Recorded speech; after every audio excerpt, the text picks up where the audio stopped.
Alors vous êtes mathématicien, Cédric Villani, mais vous avez travaillé sur l'équation de Boltzmann, qui était physicien, donc c'est une équation de physique. Ce qui oblige à poser la question du lien que vous voyez, vous, entre les mathématiques les plus pures et la physique, qui vise elle, à décrire le monde empirique. Tout d'abord, comme on l'a bien compris depuis Galilée, le langage de la physique, c'est les objets mathématiques. Disons, quand on veut écrire de façon quantitative et précise un phénomène physique, on va le mettre en équation. Et l'équation est un objet mathématique. Et Galilée ne pensait pas aux équations, il pensait aux figures géométriques. Galilée, oui, effectivement, dans son texte, il parle de triangles et de lignes, oui. Mais il faut voir que pendant des siècles et des siècles, on a considéré que la géométrie était la base de la mathématique, et à tel point qu'on disait même, à l'époque de Galilée et encore au-delà, géomètre pour parler de mathématicien. Parce que géomètre, c'est celui qui ordonne les figures, qui s'occupe des relations des objets les uns avec les autres. Après tout, quand sont arrivés Descartes, Fermat, Pascal, on a compris qu'on pouvait faire une correspondance entre le langage de la géométrie et le langage de l'algèbre. Une équation peut se transformer en objet géométrique. C'est vrai pour des équations simples, x carré plus y carré égale 1. Si je vous dis ça, vous voyez certainement un cercle dans votre tête.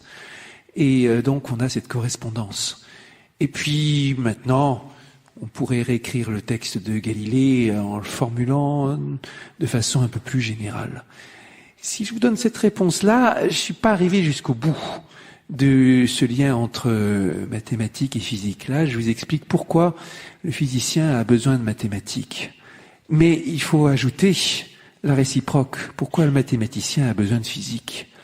Parce qu'un nombre considérable de découvertes mathématiques et de concepts mathématiques ont été inspirés par la physique.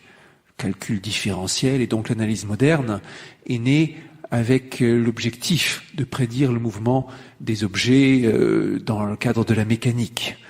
L'entropie introduite par Boltzmann, qui était là pour comprendre la complexité d'un gaz et le désordre, est devenu un concept important de mathématiques pures qui a servi à résoudre des problèmes issus de toutes sortes, y compris d'ailleurs des problèmes de géométrie comme ceux sur lesquels j'ai travaillé dans ce qu'on appelle théorie synthétique de la courbure de Ricci, façon d'écrire la courbure d'une géométrie non euclidienne en utilisant des concepts à la Boltzmann, des concepts d'entropie d'un gaz, de déplacement de particules.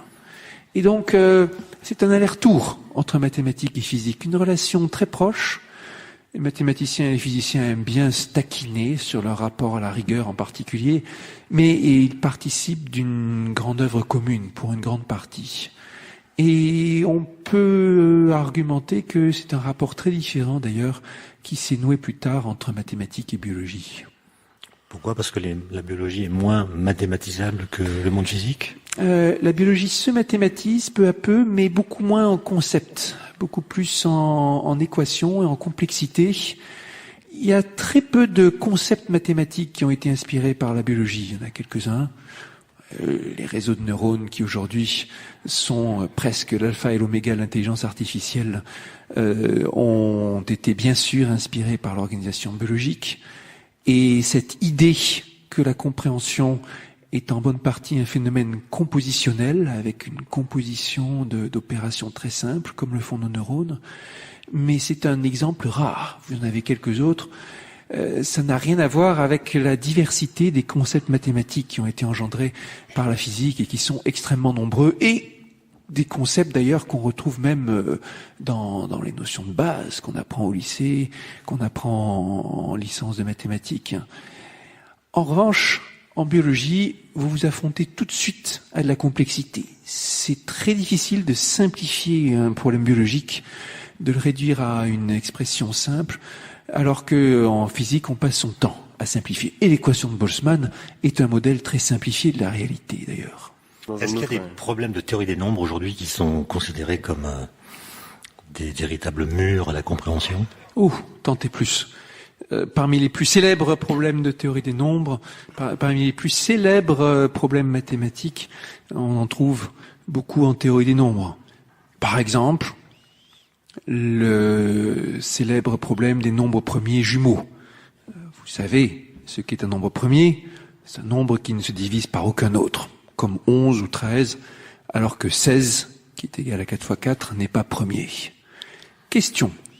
Peut-on trouver une infinité de paires de nombres premiers qui sont séparés de 2 unités, telles que 5 et 7, 11 et 13, 29 et 31, et ainsi de suite? Est-ce qu'il y en a une infinité de ces paires? À cela, personne ne sait répondre. Il y a quelques années, le mathématicien chinois Yi-Tang Zhang a démontré qu'il y a une infinité de nombres premiers séparés d'une certaine quantité fixe, de paires de nombres premiers séparés d'une quantité fixe, disons K.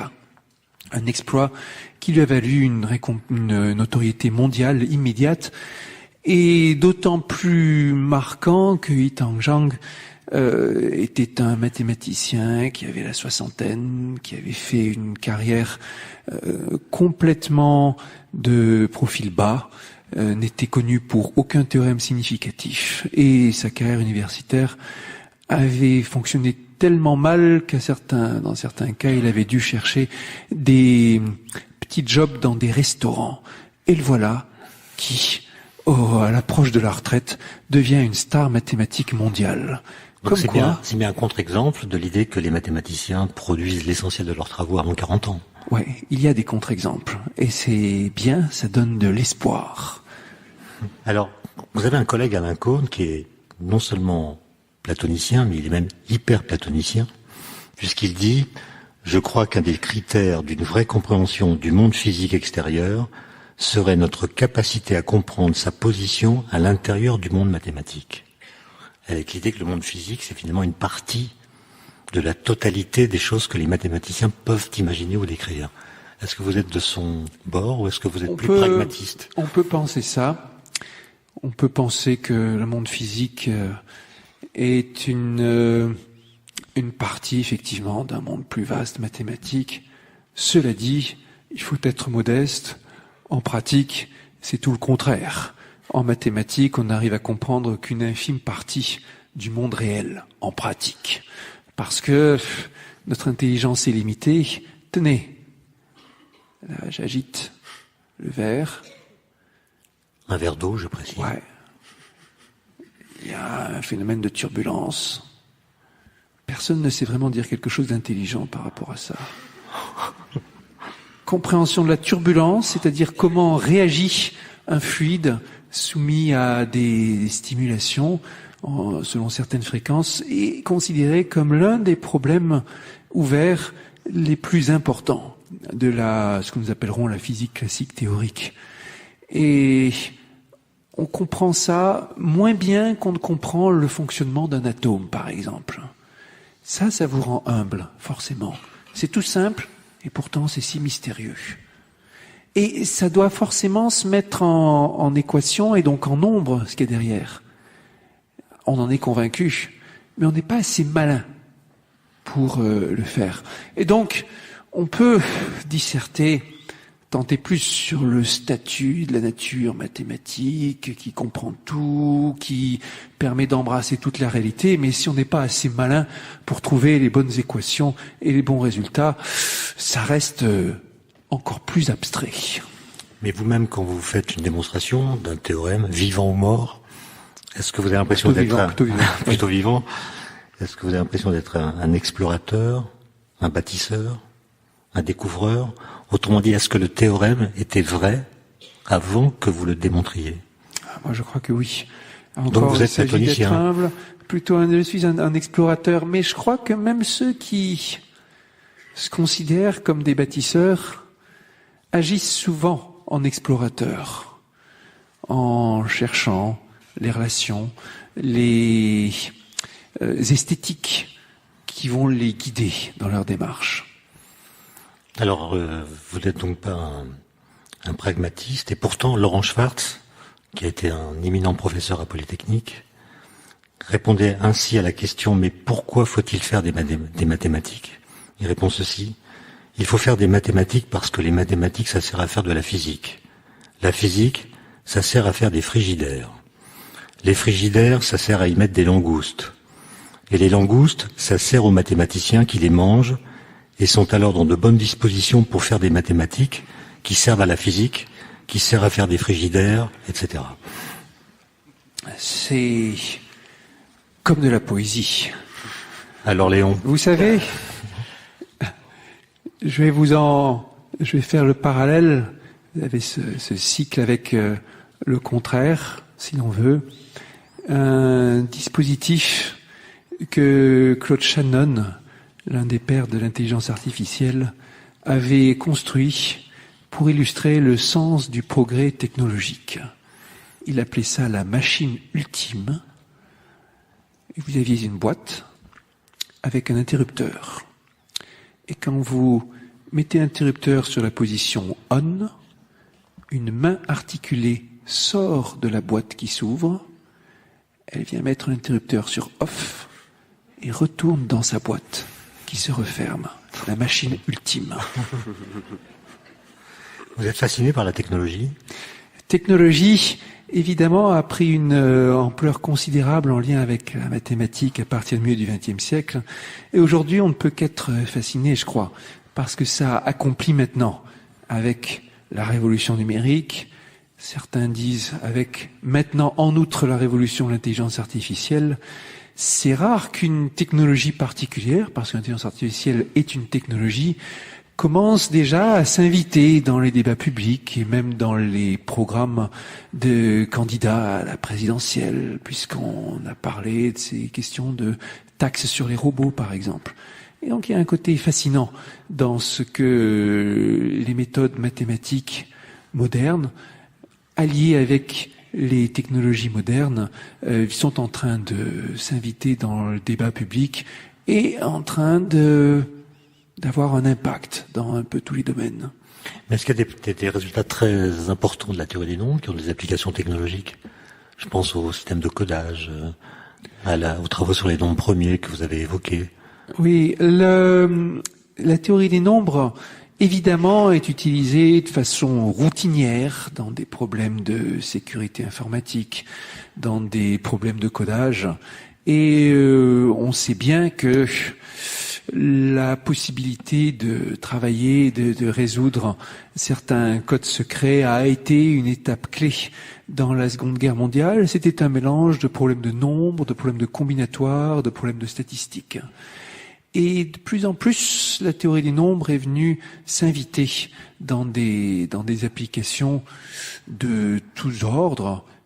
C'est la grande ironie de la théorie mathématique selon Hardy, comme ça a été commenté. Hardy, qui était le plus visible mathématicien anglais du début du XXe siècle, développe une théorie selon laquelle la mathématique est beaucoup plus belle quand elle est inutile et que la plus élégante de toutes les disciplines, c'est la théorie des nombres, sans aucune application, tout en beauté et en élégance. Quelques décennies plus tard, certains résultats de théorie des nombres se retrouvent avec une application stratégique considérable et on a même vu des cas où des articles de théorie des nombres se sont fait classifier secret défense. Il y a aussi l'exemple d'Alexandre Grothendieck, qui n'aimait pas que les mathématiques soient appliquées, et dont les notes ont été rendues publiques, enfin celles qui n'avaient pas encore été lues, ont été rendues publiques il y a quelques semaines. Est-ce que ça a aussi des implications éventuelles en technologie? Est-ce que ça vous intéresse de lire ces travaux de géométrie algébrique? Ça serait fascinant. On peut toujours imaginer, qui sait, que la géométrie algébrique à la Grothendieck sera la base d'une nouvelle révolution technologique. On peut tout imaginer. Il y a quelques années, un auteur anglais, Matt Haig, a écrit un roman dans lequel un professeur anglais, Cambridge ou Oxford, a résolu la très célèbre hypothèse de Riemann, le problème mathématique le plus célèbre du monde, à coup sûr. Un problème qui est lié à la répartition des nombres premiers, d'ailleurs. Et dans ce roman, dès que l'hypothèse de Riemann est résolue, une civilisation extraterrestre qui observait les travaux du professeur de très près envoie un de leurs représentants sur Terre, déguisé en humain, avec pour mission de tuer cet intelligent professeur et de détruire toute trace de la preuve, parce que ils savent bien, eux, que la preuve de l'hypothèse de Riemann permettra aux humains d'accéder à un stade supérieur de technologie qui transformerait l'humanité à terme en une menace pour cette civilisation extraterrestre. Ce meurtre était un sabotage. Oui, un sabotage. Évidemment, ça ne se passe pas comme prévu, vous l'aurez deviné.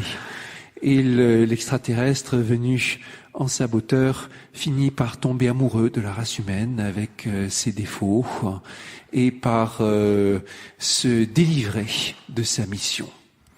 Alors là, on part très très loin, mais on va revenir au nombre. On a beaucoup parlé des nombres entiers, des nombres naturels. Est-ce que... J'en ai pas fini. En fait, tout à l'heure, on parlait des petits nombres. Il faut ajouter qu'il y a une grande différence entre les petits nombres et les grands nombres pour notre cerveau. Un mathématicien ne fait pas la différence entre 3 et 157 du point de vue de la construction, mais pour le cerveau, c'est très différent. Ça faisait partie des recherches de Stanislas Dehaene et d'autres sur la façon dont les nombres sont représentés. Ce qu'on a découvert, c'est que notre cerveau représente de façon très différente les petits nombres et les grands nombres. Et les grands nombres, ils sont plutôt représentés avec des concepts continus. Il y a toutes sortes de travaux sur la façon dont on arrive à classer, ordonner les nombres d'ailleurs.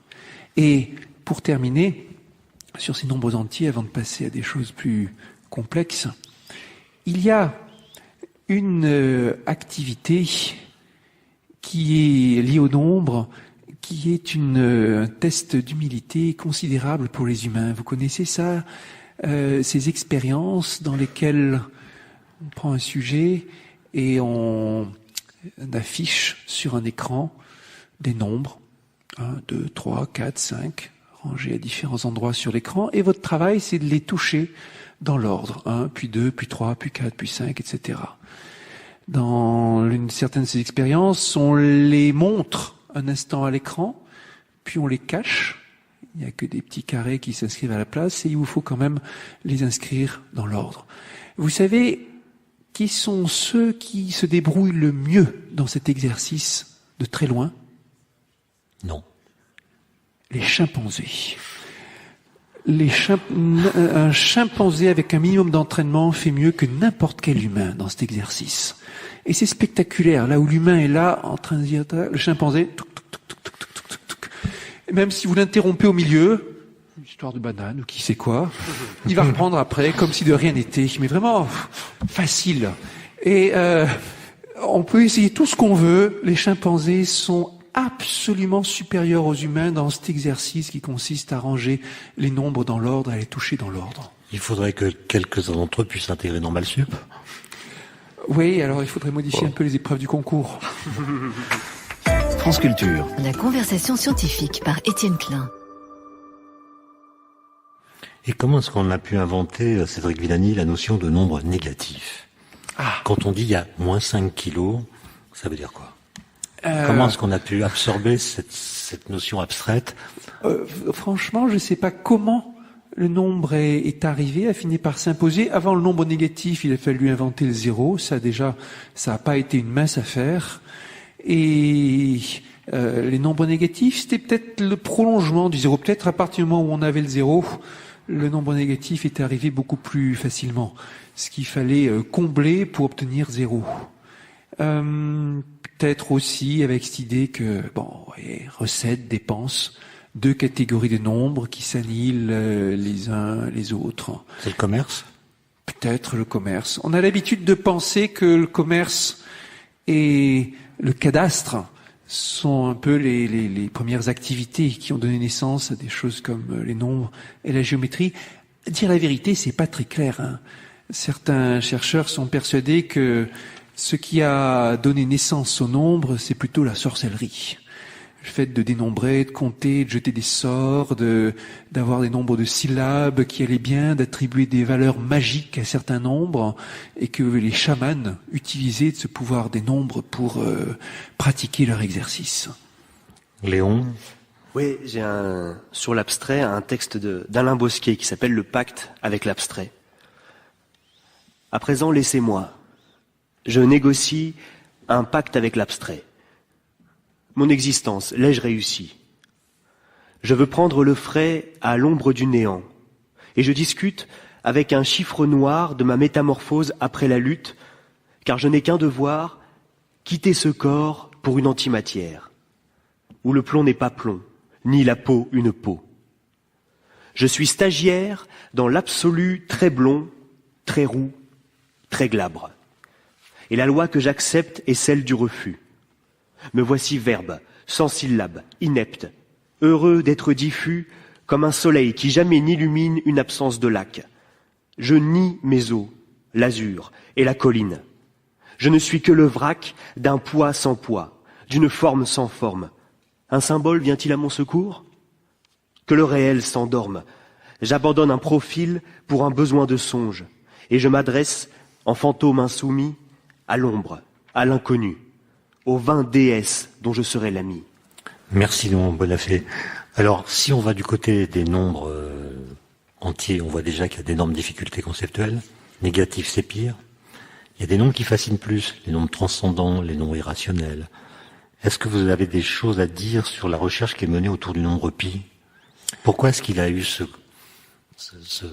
caractère si singulier dans l'histoire des mathématiques? Le nombre pi est défini de façon si simple, dès qu'on définit le cercle, qui est la forme géométrique, l'une des formes géométriques les plus simples, et pour les Grecs, la forme géométrique parfaite, on se retrouve avec pi.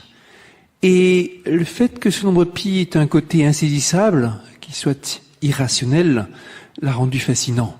Le fait qu'il n'y ait donc aucune régularité dans ces décimales en a fait le nombre par excellence à apprendre. Vous savez qu'il y a des concours de récitation de pi, des gens qui sont capables de vous réciter pi pendant plusieurs heures. Et ça a participé à ce statut si singulier. Et puis, derrière, corollairement, comment calculer pi? Comment l'approcher?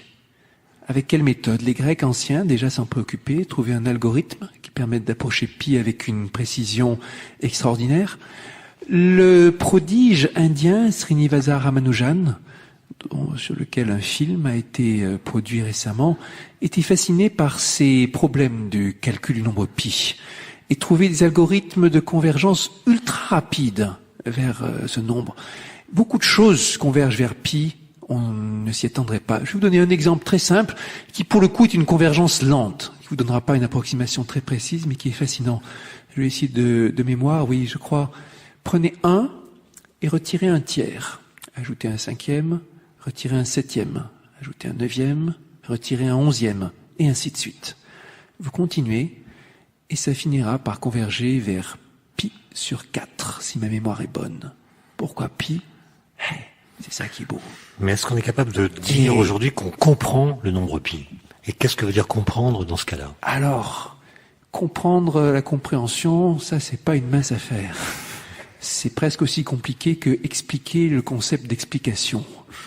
Mais pi, on peut le définir, ça c'est facile. On peut recenser un grand nombre de situations dans lesquelles il apparaît. Quant à dire qu'on le comprend, ça dépend de votre définition de comprendre. Je vous pose la question parce qu'il y a un auteur que j'aime beaucoup qui s'appelle René Daumal, qui a écrit un livre qui s'appelle Le Mont Analogue, dans lequel il donne une définition de l'homme à partir du nombre pi. Il dit ceci: l'homme est un bipède sans plume, inapte à l'intellection du nombre pi. Oui. Est-ce que ça caractérise l'homme? Voilà, la majorité d'entre eux, à mon avis. Bipède, oui, sans plume, et puis inapte. Oui, mais je pense que nous trouverons d'autres bipèdes sans plume, inaptes à l'intellection du nombre pi. Les poulets plumés. Auquel cas, il s'agit d'un attribut de l'homme plutôt que d'une caractérisation. Si on parlait des nombres, comme vous disiez, des nombres rationnels, irrationnels, transcendants, alors, c'est là-dedans, dans l'examen des nombres, qu'a survenu l'une des plus grandes surprises de l'histoire mathématique. Fin du XIXe siècle, quand on découvre qu'il y a plusieurs infinis. Et milieu du XXe siècle, la résolution de l'un des problèmes les plus célèbres par rapport à ces infinis. Et donc on va parler un petit peu de ça. À la fois c'est vertigineux et en même temps c'est assez simple à expliquer. D'abord, une fois qu'on a construit les nombres naturels, on construit des fractions. On apprend ça à l'école. 3/5 est une fraction, 7/11 est une fraction, et ainsi de suite. Il y a une infinité de fractions, et comme chaque entier est aussi une fraction, 7 c'est la même chose que 7 sur 1, eh bien on pourrait se dire qu'il y a plus de fractions que de nombres entiers. On pourrait se dire qu'il y a plus de nombres que de nombres pairs, puisque les nombres pairs, c'est la moitié des nombres tout court. Pour le coup, il y a parité parfaite dans le monde des entiers, entre les pairs et les impairs. Et pourtant, regardez 1, 2, 3, 4, 5 d'un côté, 2, 4, 6, 8 de l'autre. Si à 1 j'associe 2, à 2 j'associe 4, à 3 j'associe 6, à 4 j'associe 8 et ainsi de suite. Je vois bien qu'à chaque nombre entier j'associe un et un seul nombre pair, et à chaque nombre pair j'associe un et un seul nombre entier. Donc il y a autant de nombres pairs que de nombres entiers. Et de la même façon, on montre qu'il y a autant de fractions que de nombres entiers, on montre qu'il y a autant de nombres négatifs et positifs que de nombres positifs. Ça, c'est une première surprise. Mais ensuite, on montre que il y a bien plus de nombres réels que de fractions, que de nombres rationnels. Et on le montre en montrant qu'il n'y a aucune façon d'ordonner, de faire une liste avec les nombres réels. C'est une très belle astuce, imaginée par Cantor. On peut pas les dénombrer. On peut pas les dénombrer. On peut pas dire qu'il y a le premier nombre réel, le deuxième, le troisième, alors qu'on peut dire qu'il y a la première fraction, la deuxième, la troisième, et ainsi de suite. Par exemple, la première fraction, on pourrait décider que c'est 1 sur 1, la deuxième 1 sur 2, la troisième 2 sur 1, et continuer ainsi. Mais pour les nombres réels, il y a une très belle astuce. Imaginez que je fasse la liste de tous les nombres réels, disons entre 0 et 1. 0, alors peut-être que le premier, ça serait 1, 3, 5, 7, le deuxième 2, 4, 5, 5, 6, et ainsi de suite. Et puis je construis un nombre qui commence par 0, et tel qu'après la virgule, le premier chiffre n'est pas égal au premier chiffre du premier nombre, le deuxième chiffre n'est pas égal au deuxième chiffre du deuxième nombre, le troisième chiffre n'est pas égal au troisième chiffre du troisième nombre, et ainsi de suite. On a ainsi un nombre qui ne peut pas être le premier, ni le deuxième, ni le troisième, ni le quatrième, et ainsi de suite. Et ceci montre qu'on ne peut pas dénombrer les nombres réels. Ça s'appelle l'argument diagonal de Cantor, parce qu'on a regardé les diagonales, le premier chiffre du premier nombre, le deuxième chiffre du deuxième nombre, et ainsi de suite. Et quand il a découvert ça, Cantor a dit, dans une lettre qu'il écrit à Dedekind, « Je le vois, mais je ne le crois pas. » Je le vois, mais je ne le crois pas. Alors, qu'est-ce que ça veut dire? Ça veut dire qu'il a pensé contre son cerveau? Quelque chose comme ça. C'est ce qu'on appelle un paradoxe. Il a démontré que c'était vrai, mais sans pouvoir s'y résoudre. Un peu, vous savez, comme dans ces illusions. Vous savez que deux figures sont de la même longueur, mais vous ne pouvez pas y croire parce que votre cerveau vous en montre une qui est plus grande qu'une autre. Et c'est pareil. Il a démontré que c'était vrai, mais il ne pouvait pas y croire. Et pendant longtemps, s'est posé après une question dans la foulée, puisqu'il y a l'infini des nombres entiers et l'infini des nombres réels, et que ce dernier est plus grand que l'infini des nombres entiers. Est-ce qu'il y a un infini intermédiaire? Pendant longtemps, on a cherché. Certains ont cru démontrer qu'il n'y en avait pas, d'autres ont cru démontrer qu'il y en avait. Les démonstrations ne tenaient pas debout, jusqu'à ce que le mathématicien Paul Cohen, vers 1960, démontre que ce problème n'a pas de solution. Qu'il est indécidable. Indécidable, et que donc il est impossible de démontrer qu'il existe un cardinal intermédiaire, mais qu'il est impossible aussi de le réfuter. Ça, c'est assez vertigineux, et c'est qu'au XXe siècle qu'on a pu arriver à ce genre de choses, des démonstrations que quelque chose est improuvable.